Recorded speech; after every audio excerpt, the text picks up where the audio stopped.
Let's begin and let's go ahead and bow with a word of prayer. Manalangin tayo.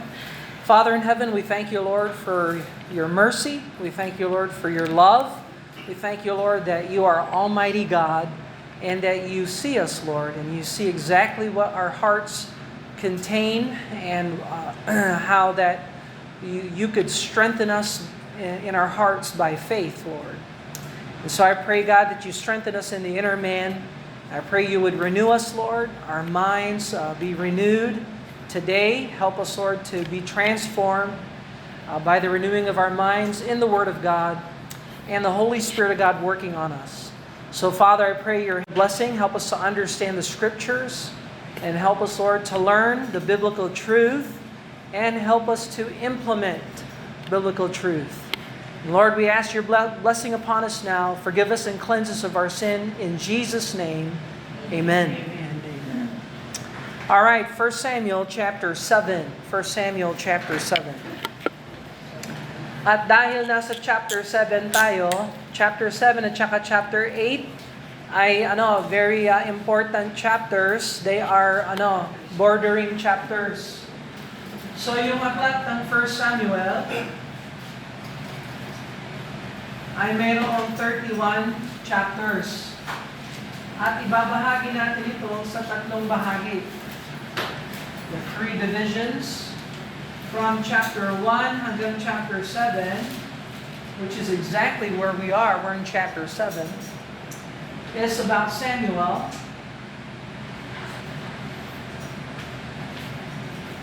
From chapter 8 hanggang chapter 15, is about Saul.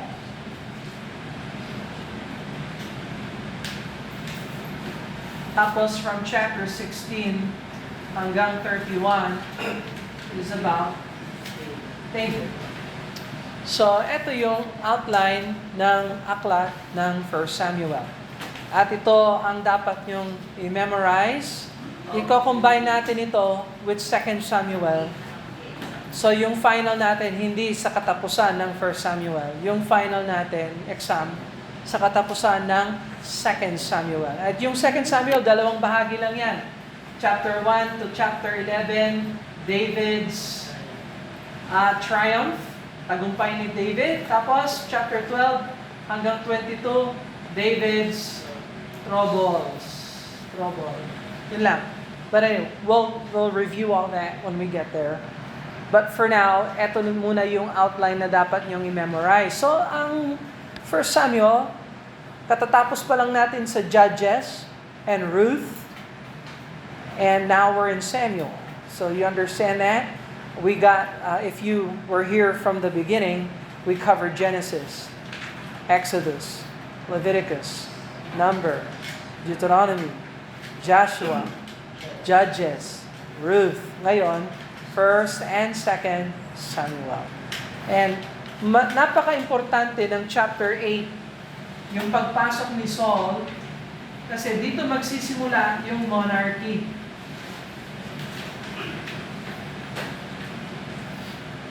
Anong sistema ng government so far ang alam natin? So far, anong sistema ng government ang ginagamit ngayon ni Samuel? He is a judge. So, judges is not a monarchy. Ano ang governance so far? Theocracy. That's right. Theocracy. Sa theocracy, God selects the leader.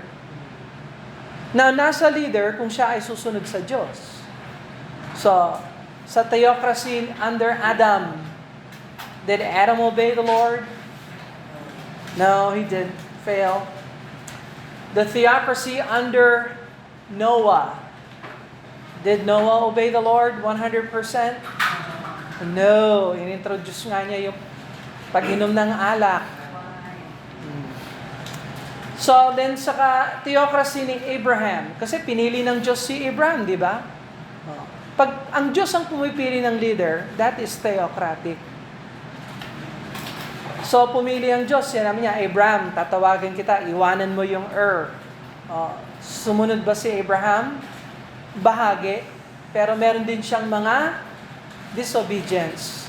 So, ngayon, you'll see judges, dumating yung mga judges. Were the judges, some of them obedient, and some of them were disobedient? Yeah. So, everybody that God calls and uses is a sinner. So, wala naman choice ang Panginoon. Lahat ng pipiliin niya. Merong sinners lahat tayo, no? So, theocracy. But things are going to change pagdating sa chapter 8. And right now, we're in 1 Samuel chapter 7. So, kaya napakahalaga ng outline para alam niyo ito. Okay? Alright, so, just remember, this will be the final exam ito. Samuel, Saul, David. You have the numbers here. Alright, 1 Samuel chapter 7. So, naalala natin yung Ark of the Covenant ay isinauli at nakuha na ng mga tao ng Kirjath Jearim at mananatili yung Ark dito for 23 years. And look at 1 Samuel chapter 7. And the men of Kirjath Jearim came and fetched up the Ark of the Lord and brought it into the house of Abinadab in the hill, and sanctified Eleazar his son to keep the ark. And it came to pass, while the ark abode in Kirjath Jearim, at that time was long, for it was 20 years. Okay, 20 years. I meant to say 20 years, not 23. And all the house of Israel lamented after the Lord. So nagsisi ang Israel. Why were they defeated? They were defeated twice by the Philistine. And in the second battle, kinuha ng Philistine yung ark. Eh ngayon lang naisole. And it's been 20 years in the house of Abinadab, which, what a blessing for the family of Abinadab, na kinukup nila yung ark of the Lord at iningatan, at hindi katulad ng mga tao sa Beersheba. Naalala ninyo? Binuksan nila yung ark, 50,000 men died. And so, but for 20 years, naging parang temple yung bahay ni Abinadab and Eleazar, anak ni Abinadab. Verse number 3. And Samuel spake unto all the house of Israel, saying, If you do return unto the Lord with all your hearts, then put away the strange gods and Ashtaroth from among you, and prepare your hearts unto the Lord, and serve Him only, and He will deliver you out of the hand of the Philistines. So talagang judge si Samuel. Ang panawagan ni Samuel ay manumbalik kayo sa Panginoong Diyos. Return to the Lord, and serve the Lord with all your hearts. So alisin ninyo sa puso ninyo lahat ng mga sagabal sa paglingkod nyo sa Panginoon. So, remember this principle. Whenever we repent, we can expect revival. Darating ang revival kung meron talagang tunay na repentance. Renewal comes after repentance. Restoration comes after repentance. But God is looking for repentance. So, mga Kristiyano, ang pagkakamali natin, we think na yung buhay natin, autopilot, lalagay lang natin sa neutral yung buhay natin, at wala na tayong relationship sa Panginoon. We don't pray, we don't read our Bible, we're not showing God the repentance. So, sabi ng isang theologian, ang buhay Kristiyano ay isang malaking pagsisisi. The life of a Christian is one big repentance, which I believe is pretty accurate, you know? So, have you repented today? Did you return to the Lord today? So, did you return to the Lord yesterday? Did you return to the Lord the day before that? So, dun mo lang makukuha yung victory. Spiritual victory comes when you return to the Lord. Bakit? Why? We are prone to wander. We are prone to leave the God we love. Sabi nga ng song, no? Ng hymn. And kung hindi ka naman, kahit na hindi ka matagal na Kristiyano, nararamdaman palagi natin yung tug, yung pull ng kamunduhan, yung flesh natin, yung temptations ni Satan, and it calls us to forsake the Lord, to forsake the way of the Lord. So what do? Anong sandata natin sa spiritual warfare? Repentance. So isa sa mga Baptist distinctives ng Bible ay yung tinatawag natin palagi ang mga tao na magsisi. That's consistent all through the scriptures mula Genesis hanggang Revelation. Tinatawag palagi ng mga tao, tinatawag natin palagi ang mga tao na magsisi. Repent, return to the Lord. So, 1 Samuel 7 is a very positive and informative chapter na nakikita natin talaga yung ministry ni Samuel. And so, this is Samuel's ministry. He calls people to repent. And sabi niya dito, repent, return unto the Lord with all your hearts, then put away the strange gods and Ashtaroth. So itong si Ashtaroth, female goddess yan. Yan ang partner ni Baal. So Baal and Ashtaroth are cult gods ng mga Philistines and mga Canaanites na inintroduce nila sa mga Israelites. No? Nung dumating ang Israel sa Canaan, nakita nila kung paano sambahan. Sinasamba nila si Baal, sinasamba nila si Ashtaroth. At si Ashtaroth ay goddess ng fertility. Goddess siya ng ani. So harvest goddess siya. Si Baal nagpapadala ng ulan, thunder, at nagre-replenish ng land and so on. So ang mga tao talaga, even today, they are very superstitious. They are very much afraid of evil spirits today. At kung ano-anong mga crazy worship, false worship ang ginagawa ng mga tao ngayon. Pero luma na yan. So, ang payo ni Samuel, alisin nyo sa puso ninyo. Okay, so, God looks at the heart and He's expecting obedience to begin in the heart. Saan nagsisimula yung repentance? Sa heart. Anong ginagawa natin pag nagre-repent tayo? Ini-examine natin lahat. Wala tayong pag yung isip natin, itong kasalanan na ito nang natitira sa akin ito. Then that's not repentance. A real repentance is, Lord, search me and know my heart today. So, now, mamaya, we have Lord's Supper. Brother Kenneth, are you ready for mag-administrate? So, testing ito kay Brother Kenneth. So, maglo-Lord's Supper tayo. Ano yung Lord's Supper? It's a time where we should repent and clean our hearts before the Lord. Hindi ako papayag, magwe-Wednesday tayo, good time, wonderful time. Papasok tayo ng ganon, hindi tayo nag-reflect ng sins natin, nag-repent. So that's why we're going to have a Lord's Supper later. So you prepare your hearts for that. Okay?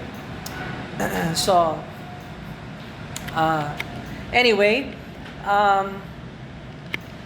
so repentance begins in the heart, and it's a cleansing of the heart. Okay, so don't answer my question, but how's your heart doing today?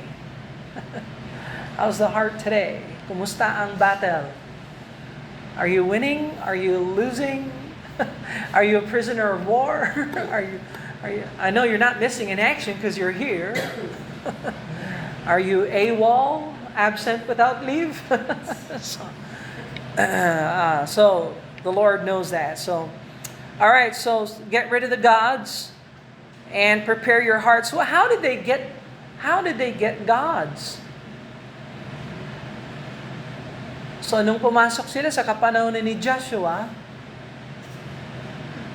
doon nila, inaccept nila yung mga Canaanites, at practices ng Canaanites. So, winurningan na sila. Moses warned them. Sa aklat pa ng Deuteronomy, pag pumasok kayo sa lupa, huwag niyong gayahin ang kanilang worship. So, anyway, everything. And yung worship ng Canaanites na ito ay malaswa. Malaswa. Kaya nga sinabi ng Diyos kay Abraham, you circumcise all the male. Hindi kayo magiging katulad ng lahat ng mga men sa Canaan. So I want you circumcised. Kasi yung worship may halong immorality. And so God wants His people different. And so today, anong idols today? May idols ba today? Wala naman siguro, no? Sa tingnan mo yung church natin, walang ka-idol-idol. Wait a minute. What do you devote your heart to the most? That becomes the God in your life. Nakokontrol ka. Anong substance, anong technology, anything that just eats up your heart, your affection for the Lord. That can become the God. Anything or anyone you put in front of God, that becomes an idol. Kaya pag nawala yung bagay na yan sa buhay mo, nagwawala ka kasi ginawa mong idol yon. Now, I just want you to think, is there someone or anything in your life that if God took away from you, you would absolutely lose your mind? No? Will ba ng Panginoon yon? Na magwala ka, na mag-lose your mind? No. God's gonna keep you in perfect peace if your mind is stayed on Him. Na hindi ko sinasabi walang shock, walang crisis, walang trauma sa buhay. Am I right, Tricia? Is there such a thing as trauma? Yes. Psychologist yan, alam niya. Ang trauma, iba sa crisis. Ang crisis, malubhang pangyayari. Ang trauma, sobrang lubha na napapalit na yung utak mo. And these things happen in life. I'm not denying crisis and trauma. But if you don't come back to the Lord and you don't respond correctly to trials, if God takes something or someone from your life and you lose your mind because of that, I'll tell you right now, you've made an idol of that thing or that person. Am I making sense? Okay, I'm not saying you can't be shocked and surprised. I'm not saying there's not a moment, where you're weeping and sorrowing. I'm not denying that. But what I'm saying is, overall, if you don't know how to return to the Lord and put things back into perspective, you've made an idol of that thing or that person. So, idolatry is still rampant today. And Samuel told Israel, you want a victory? You want God to intervene? Get rid of your idols and return to the Lord. And after 20 years, they're ready to come back to the Lord. They want it. So, tingnan mo naman ang Diyos. Nagpahirap ba ang Diyos nung nagrepent sila? Did God hold back His blessing when they repented? No. As soon as they repented, God is faithful and just to forgive us of our sins and to cleanse us of our unrighteousness. Ganyan. Look, sa isa sa mga most beautiful account in John, sa John chapter 8, naalala nyo yung woman caught in adultery? No? When, nung umalis na yung mga naghumahatol sa kanya, naiwan na lang siya at saka si Jesus. Nung nagsisi siya at tinanggap niya ang Panginoon, pinahirapan ba siya ni Jesus? Anong sinabi ni Jesus sa kanya? Sabi niya, your sins are forgiven, di ba? And go and sin no more. Sabi niya, sino nagko-condemn sa'yo? Sabi niya, wala na sila. Sabi niya, neither do I condemn you. Kahit ako, hindi kita hinahatol. So tingnan mo yung Panginoon. I just want you to see the mercy and the grace of God na kapag nagsisi ang tao, tunay na may pagsisisi siya, forgiveness, ganyan kadali.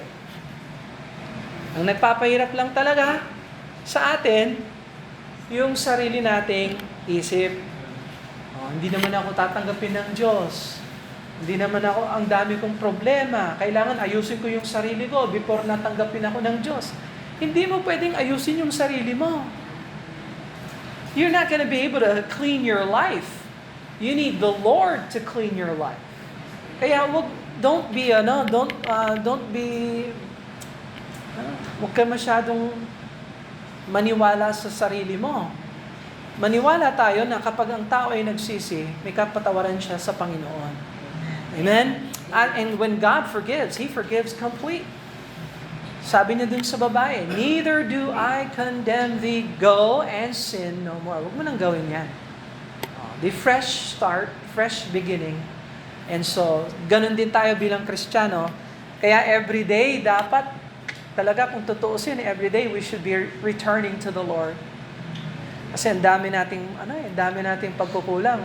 Imagine kung ineglect mo yung relationship mo sa Panginoon, isang araw lang, tapos nagpadala ang Diyos ng pagsubok, hindi ka pa right with God nung isang araw pa, edi mas easy matisod, yung isang araw magiging isang linggo, yung isang linggo magiging isang buwan, yung isang buwan magiging ilang mga taon. Pero it doesn't have to be like that. You can repent and return to the Lord. Amen? Alright, so are you ready to get rid of all the idols? Okay, so nasa inyo yan. You answer that question in your heart. So you examine your heart. Okay? Kaya ang mabuti dito, hindi ako pare. Ayaw kong marinig yung mga kasalanan ninyo. So, huwag kayong magsumbong sa akin. Don't ever come to me, Brother Bill, I have a problem. Ay, talagang ikaw pa. Ikaw rin. So, Brother Bill, I need help. I need help. And Brother Bill, I need, I don't know what you need. You got the Holy Spirit if you're saved and you're born again. You got the Word of God. Follow that. Brother Bill, I need advice and counsel, biblical counseling. Alam mo, yung biblical counseling, naging professional na yan. May mga Bible colleges, they have doctorate and mastering in biblical counseling. Alam mong kulang? Biblical application. Kung halimbawa, makinig ka lang sa preaching and teaching ng salita ng Diyos, seryosohin mo yung preaching, teaching ng salita ng Diyos, hindi ka hihingi ng biblical counseling sa labas. Ano ka paki-biblical counseling mo nga ako, hindi ka naman kilala. Hindi ka nag-church doon. Yung counselor mo nga, hindi nga Baptist. And so on. Anyway, I'm just saying, if we seriously apply the Word of God, this will solve a lot of things. A lot of things. Now, I'm not saying there's no reason for private biblical counseling. Meron naman talagang ganon. Kasi may mga bagay na personal talaga na hindi pwedeng banggitin sa pulpit. At kailangan talaga ng tao na training in righteousness according to the Scriptures.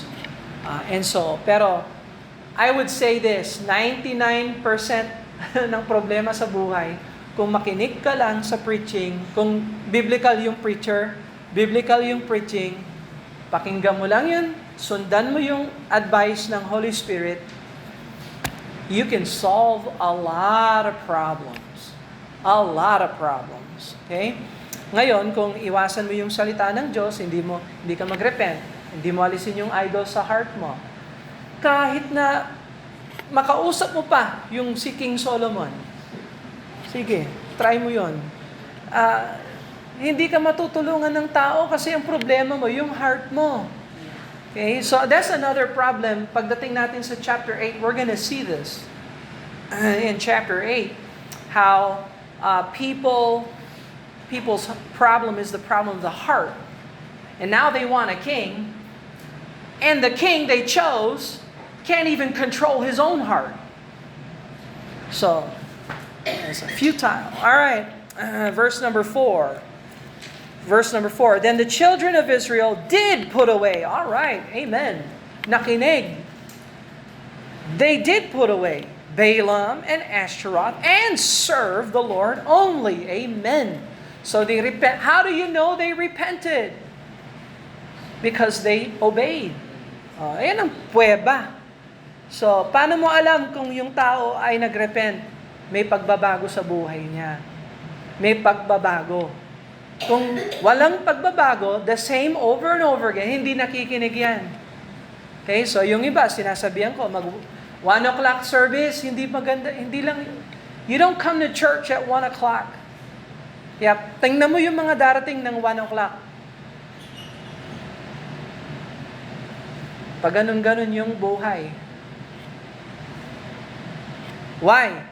Kasi yung surrender mo sa Panginoon, 1 o'clock lang. Ngayon, halimbawa may trabaho ka, may responsibility ka, that's between you and God. Pero sabihin ko talaga sa inyo, God's will for His children is to be in the house of the Lord when the house of the Lord is open. So, ayun, ngingiti na lang ako. It's good to see you. You should have been here all day. Pero hanggat hindi mo unahin ang Diyos sa priority, hindi mo ipapriority ang Panginoon, hindi ka niya ipapriority. I promise you. Kaya palaging flat yung tire mo. Yung gulong mo sa buhay. At hindi lang isang gulong, 4 na gulong flat. You ever experience that? Flat tire? Boy, that is not. More pain. So, Brother Bill, ba't yung buhay ko ganito? Kasi hindi mo inuuna ang Diyos. Paano mo alam na hindi ko inuuna ang Diyos? Ang nakikita ko lang, yung nakikita ko I can't deal with heart things. I can't see your heart. But I can see your attendance. At kung yung attendance mo hindi maganda, what can I do? What do you want me to do? Wave a magic wand or something? I can't do anything. I can preach, I can teach, but you have to prioritize the Lord. At hindi naman ako yung may pamatok ako para dun sa mga pasaway, you cannot, I have to say, Lord, makakalbo talaga ako, Lord, sa church member na ito, Lord. Ikaw na lang, Lord, ang nasa gitna. Lord, sinosurrender ko sila sa'yo. Ikaw nang bahala. Si Lord na ngayon ang nasa pagitan. Kaya ako na lang, I'll be there for you.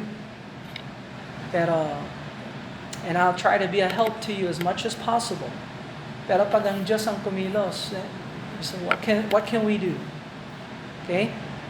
So, examine your heart. So, by the way, the church attendance doesn't begin in the church attendance. It begins in the heart. Kailangan yung heart mo magsasabi, ipaprioritize mo ang Panginoon. Kung ngayong linggo hindi kaya, dahil nga sa pattern ng buhay, di gagawin mo ngayon, narinig mo na yung katotohanan, tatry ko nga next Sunday na lang. Next Sunday, anong gagawin mo? Gising ng maaga. Nakaplansya na yung mga damit. Hindi yung Saturday night special. Sunday morning special. Ano kayong isusuot ko? By the way, if all you can wear is what you can wear, come to church anyway. You know what? Yung clothing natin is a secondary matter. Ang importante, you're here. You get here. And then when God works in your heart, you work on that. And then you'll get there eventually. So, mag-start muna, 11, 1. Tapos next Sunday, try ko nga yung 10 o'clock. Ano ko yung ginagawa nila dyan sa Unit 19 pag 10 o'clock? Ay, nag-aaral pala sila ng 1 Samuel. Anong alam ko sa 1 Samuel? Wala. Siguro mahalaga yung 1 Samuel kasi nasa Bible. Next Sunday, try ko, 9 o'clock, nandito ako. When you're here, 9, 10, 11, pinapakain pa ka. We feed you. Amen? Amen. We got good food too. I love that food, man. Amen. Gusto niyo nang kumain? Yan ang, no? Ako palagi akong hungry. I'm always hungry. I'm always hangry. Hangry, yung pag-irita ka talaga. Bakit? Gutom ka kasi. Alright, verse number 5. And Samuel said, "Gather all Israel to Mizpah, and I'll pray for you unto the Lord." So Hannah raised a prayer warrior because Hannah herself was a praying mom. Samuel said, "Gather all Israel to Mizpah, and I'll pray for you unto the Lord." And they gathered together to Mizpah. So sumusunod talaga sila sa word of God. And Samuel is the prophet there. And drew water and poured it out before the Lord and fasted on that day. Fasting. So may mga bagay sa buhay na hindi kayang dalhin ng prayer lang. Kailangan dagdagan ng fasting. So ano yung fasting, Brother Bill? Yung fasting ay hindi ka muna gagawa ng normal na mga bagay para mag-dedicate ka ng oras na mag-pray extra. So halimbawa, imbis na kain ako ng breakfast, lipas muna ako ng breakfast, imbis na kumakain ako ng breakfast, nagpe-pray ako. Lord, nagdadagdag lang ako ng fasting ngayon dahil alam ko itong bagay na ito ay kailangan ng prayer at saka fasting. And so, tandaan natin, may mga spiritual battles na hindi natin mapapanalunan kung wala tayong fasting. So we have to fast. It's a part of revival. So prioritizing the Lord. Now when you fast, you have to be careful na wag mong i-announce. I am fasting. I am fasting. There goes your blessing. It's not going to work because you're showing you. It's really personal. It's a heart thing between you and the Lord. So in the Bible, they fasted food. Sa panahon natin ngayon, you can fast a lot of things. You can fast food. Hindi fast food, ha? You can fast on food. You can fast on social media or cell phone. Kasi ang daming oras kinakain ng cellphone. So, but you can dedicate that, Lord, instead of death scrolling. Mag-pray. Patayin yan and pray. Gawa ka ng lista ng prayer list para yung makover mo yung mga kamag-anak mo, mga mahal mo sa buhay. Tingnan mo kung paano i-bless ng Panginoon yan. And so, so they fasted on that day. This is just a tremendous chapter. And it said, "We have sinned against the Lord," and Samuel judged the children of Israel in Mizpah. And when the Philistines heard that the children of Israel were gathered together at Mizpah, the lords of the Philistines went up against Israel. And when the children of Israel heard it, they were afraid of the Philistines. Biro mo, nag-gather kami sa Mizpah for praying, for fasting, for revival. Ito na yung kaaway natin. Hindi tayo prepared for battle, but they were prepared spiritually. And the children of Israel said unto Samuel, "Cease not to cry unto the Lord our God for us, that he will save us out of the hand of the Philistines." And Samuel took a suckling lamb and offered it for a burnt offering holy unto the Lord. And Samuel cried unto the Lord for Israel, and the Lord heard him. So, isa sa mga gifts talaga na binigay sa atin ng Diyos ay yung prayer. Prayer is a powerful gift, a tool. Kasi pag nag-pray ka, kung anong meron ng Diyos, pwede niyang ibigay sa'yo. Amen? Think about that. What do you need? What do you want? If you go to God in prayer, and God has it, He's got it to give. And I don't think there's anything impossible with God. Pero tingnan mo, there's been a return, there's been a forsaking of sinful ways, there's been a heart examination, there's been fasting, there's been prayer, and so on and so forth.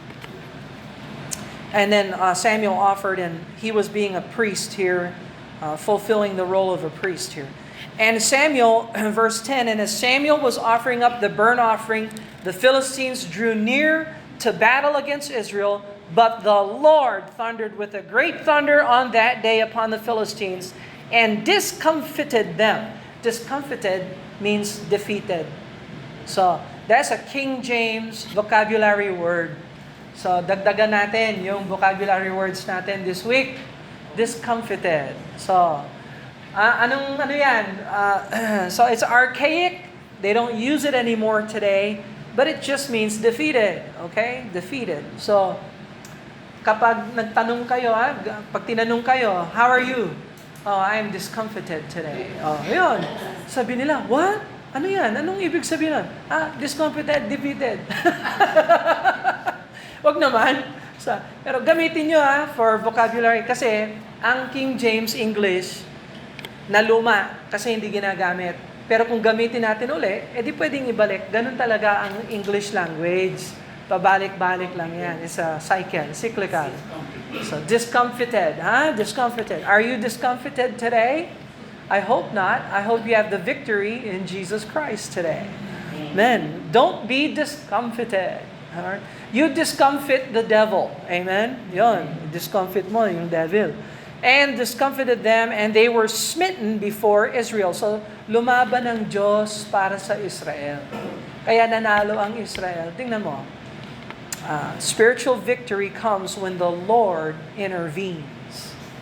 And so pagbigyan natin ng Panginoon sa lahat ng battles natin sa buhay, no? Palagi tayong nagsasabi, itong gagawin ko, itong gagawin ko. We don't ask the Lord. We don't have, Lord, what would you like me to do? Lord, what should I do? And follow through with the Lord. And let the Lord fight your battles. Verse number 11, and the men of Israel went out of Mizpah and pursued the Philistines and smote them until they came near to Bethkar. Then Samuel took a stone and set it between Mizpah and Shen and called the name of it Ebenezer, saying, hitherto hath the Lord helped us. So gumawa ng altar si Samuel. And sabi ni Samuel, this is going to be a memorial today that the children of Israel repented, returned to the Lord with all their heart, got rid of their idols, they prayed, they fasted, they obeyed, and God gave them the victory. I'm going to remember this day, and we're going to call this pile of heaping stone, this altar, this is going to be Ebenezer, meaning the Lord is our helper. The Lord is our helper, or the rock of victory, or the rock of help. So, Ebenezer. Okay, so, alam natin, sa buhay natin, kailangan meron tayong palaging tinatayong Ebenezer. Naalala ba ninyo yung araw na kung kailan ka na-save? That day is an Ebenezer. The Lord helped you. The day you got saved. Do you remember how you got saved? When you prayed and called upon the name of the Lord for salvation? Mark that day. That day is an Ebenezer day. Tuwing pupunta ka sa church at may nangangaral ng salita ng Diyos at yung heart mo talagang tinamaan ng Panginoon at nagdesisyon ka, may mga desisyon ka sa buhay na alisin yung mga sagabal, tanggapin ang Panginoon or return to the Lord. And those moments at church, they ought to be your Ebenezer. You should look back in your church life and say, naalala ko yung preacher na yun na nag-preach siya, ginamit siya ng Panginoon sa buhay ko. Mark that as an Ebenezer. So ako bilang Christian, I have sat under some very good men and I have made spiritual decisions under their ministry. And I consider those moments my Ebenezers. I don't forget those. I don't remember the time and the date, but I don't forget the moments that God spoke to my heart and I made spiritual decisions for the Lord. So, what are your Ebenezers? So, Brother Bill, wala akong Ebenezer. You need to take time and think about those times when God speaks to your heart. And God really burdens you and you make a decision for the Lord. Lord, babaguhin ko ito sa buhay ko. That's an Ebenezer. The Lord has been my helper. Okay? So we all should have something like that. I'm not, not literally, but we should think back at the times when God helped us. Did the Lord help you in the past? Kasi prone to forget tayo. Yan ang problema ng Israel. They will forget this moment. Kaya may chapter 8. But we're not there yet, so we're just enjoying chapter 7. Amen? Let's stay in chapter 7. All right, so the Lord has helped us. So, verse 13, so the Philistines were subdued, and they came no more to the coast of Israel, and the hand of the Lord was against the Philistines all the days of Samuel. And the cities which were Philistines had taken from Israel were restored to Israel, from Ekron even to Gath and the coasts thereof, did Israel deliver out of the hands of the Philistines, and there was peace between Israel and the Amorites. And Samuel judged Israel all the days of his life. And he went year to year in circuit to Bethel and Gilgal and Mizpah, and judged Israel in all those places. So mayroong circuit ministry si Samuel sa Bethel, Gilgal, and Mizpah. He would go in cycles. One Sunday dito siya, next Sunday dito siya. So very circuit ministry, preaching, teaching, ministering to the people, judging the people, and proclaiming the words of the Lord. Verse 17, and his return was to Ramah. That's where he lived. So there's 4 cities that he ministered to.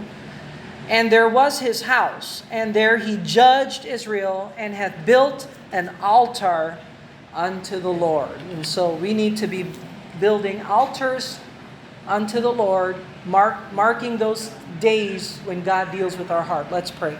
Father, we thank you, Lord, for these things. We thank you for the lessons we're learning, and I pray you bless your word to our heart. Help us to apply it, Lord. And we just thank you for being a good God and a gracious God, that when we return to you, you are faithful and true and just to forgive. And we love you, Lord, for it in Jesus' name. Amen and amen. God bless you. Are dismissed.